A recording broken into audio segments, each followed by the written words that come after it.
Hello, this is West Crow, and I am doing the Pagan Weekly Challenge, week 6, and it is, what are your cultural influences? So I guess there's two different ways you could take this. It could be what is my heritage, or it could be what current cultural influences are influencing me, or have influenced me. I guess by default, Christianity has influenced me to a point. I was raised with Bible stories, especially from my grandmother when I was younger. But I never had to go to church. Except for one Easter, I got spanked and I was forced to go to church. And I hated it. I never really went back. There's just no real avoiding Christianity as in somewhat of an influence in this day and age in our culture. Also, Grimm's fairy tales. I think most kids in Western culture were probably influenced by Grimm's fairy tales in some way, shape, or form. Some of our first introductions to sort of pagan ideas or old myths and folklore was probably through some of Grimm's fairy tales.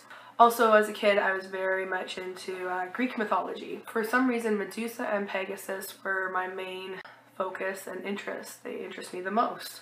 But as soon as I could start reading, I started reading books about things like cryptozoology, things like Loch Ness Monster, Bigfoot, UFOs. Those were always interesting to me. So then when Unsolved Mysteries was starting to air, I started watching that all the time. And that's actually where I heard of witchcraft as a real thing, not just as a Grimm fairy tale thing. So that was definitely influential. Also, when Hercules, the TV series, came out, I was totally watching that. Me and my dad would watch that together.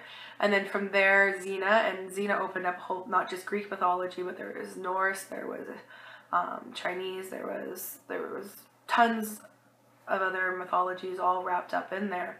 And then of course Stargate, the same idea. They had tons of different mythologies in there. Me and my dad would watch these types of shows together. The craft, I have to say it probably did influence me a little bit.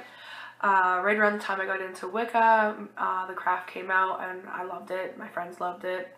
I had a boyfriend at the time, now ex, who was into the Necronomicon. So I got to learn very little about that, but a little bit. Read a few passages from that, so that kind of got me interested in the mystery behind things. It definitely focused me more towards the Sumerian things. Every few years I seem to go through this kind of surge of wanting to find out more about the Sumerian things. Unfortunately, that means that I have to sift through a ton of Ancient Aliens crap, which Ancient Aliens does have a point of view that is different, definitely, but they kind of bring to life other aspects of the culture when they're trying to explain the whole aliens thing. You have to learn to watch it with a critical mind. If you're Canadian, you've probably remember the house hippo commercial talking about the North American pygmy house hippo that lives in the walls and comes out at night and eats like cheese and crumbs and stuff like that. And then at the end of the commercial it says, that looked really real, didn't it? You have to learn to watch TV and with critical thinking, basically, is what it was saying. So you gotta do the same thing, definitely, with Ancient Aliens, and pretty much you gotta do the same thing with everything else in life. You gotta pick and choose what makes sense to you. Also, since my dad died, my dad is where I get my Norse heritage from. Ever since then, I've wanted to learn a little bit more about it. I've been looking at the stories and mythology.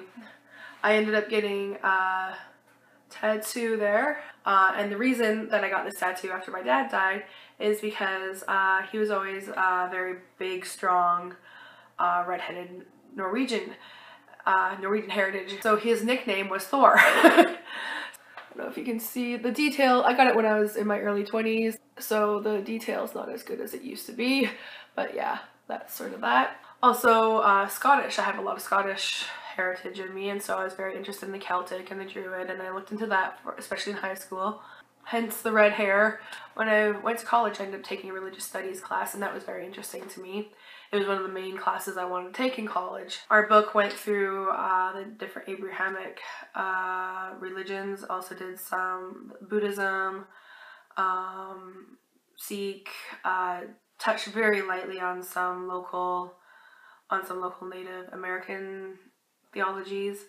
It also touched on some psychological aspects of religion, which was interesting to me as well.